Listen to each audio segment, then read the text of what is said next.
In a significant move, Karnataka Chief Minister Siddaramaiah announced the formation of committees at various levels for the implementation of Congress guarantee schemes aiming for transparent and efficient governance. The state-level committee will enjoy cabinet-grade status, showcasing a comprehensive plan to deliver guarantees to the grassroots. Despite BJP criticism, the focus remains on people's welfare, with specific departmental committees addressing diverse issues. State Congress in charge, Randeep Singh Surjewala, emphasized the commitment to guarantee enforcement and people-centric governance, dismissing speculations around additional Deputy Chief Minister appointments.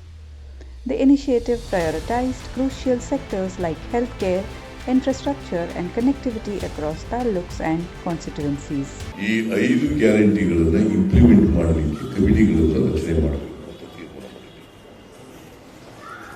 State ಲೆವೆಲ್ನಲ್ಲಿ ಒಂದು committee, district ಲೆವೆಲ್ನಲ್ಲಿ ಒಂದು committee, constituency ಲೆವೆಲ್ನಲ್ಲಿ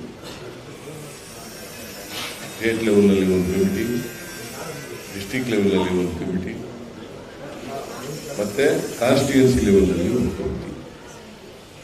state ಲೆವೆಲ್ನಲ್ಲಿ ಒಬ್ಬ ಅಧ್ಯಕ್ಷ ಇರ್ತಾನೆ, 5 ಜನ ಉಪಾಧ್ಯಕ್ಷರು ಇರ್ತಾರೆ. ಒಬ್ಬ ಅಧ್ಯಕ್ಷ, 5 ಜನ ಉಪಾಧ್ಯಕ್ಷರು ಇರ್ತಾರೆ. ಅಧ್ಯಕ್ಷರಿಗೆ ಕ್ಯಾಬಿನೆಟ್ ರ್ಯಾಂಕ್ ಕೊಡ್ತೀವಿ,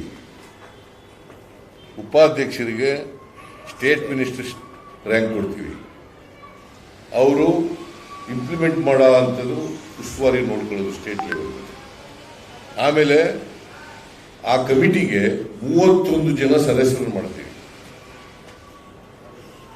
ಆ ಕಮಿಟಿಗೆ 31 ಜನರು ಸದಸ್ಯರನ್ನಾಗಿ ಮಾಡ್ತೀವಿ. ಆಮೇಲೆ ಡಿಸ್ಟ್ರಿಕ್ಟ್ ಲೆವೆಲ್ ಕಮಿಟಿಗೆ ಅಧ್ಯಕ್ಷರು ಇರ್ತಾರೆ, ಉಪಾಧ್ಯಕ್ಷರು ಇರ್ತಾರೆ, ಮತ್ತೆ 21 ಮೆಂಬರ್ಸ್ ಇರ್ತಾರೆ. ಎಷ್ಟು? 21 ಮೆಂಬರ್ಸ್ ಇರ್ತಾರೆ. ಕಾನ್ಸ್ಟಿಟ್ಯೂನ್ಸಿ 21, ಅಧ್ಯಕ್ಷರು ಉಪಾಧ್ಯಕ್ಷರು ಪ್ಲಸ್ 21. ಆಮೇಲೆ ಕಾನ್ಸ್ಟಿಟ್ಯೂನ್ಸಿ ವೈಸ್ಗೆ ಅಧ್ಯಕ್ಷರು ಉಪಾಧ್ಯಕ್ಷರು ಪ್ಲಸ್ 11 ಮೆಂಬರ್ಸ್. ಕನ್ಫ್ಯೂಸ್ ಮಾಡ್ಕೊಳಕ್ ಹೋಗ್ಬೇಡಿ. ಸ್ಟೇಟ್ ಲೆವೆಲಲ್ಲಿ ಅಧ್ಯಕ್ಷರು 5 ಜನ, ಉಪಾಧ್ಯಕ್ಷರು 31 members.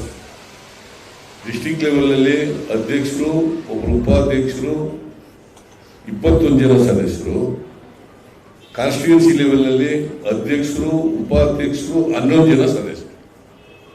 I think I made my self very clear.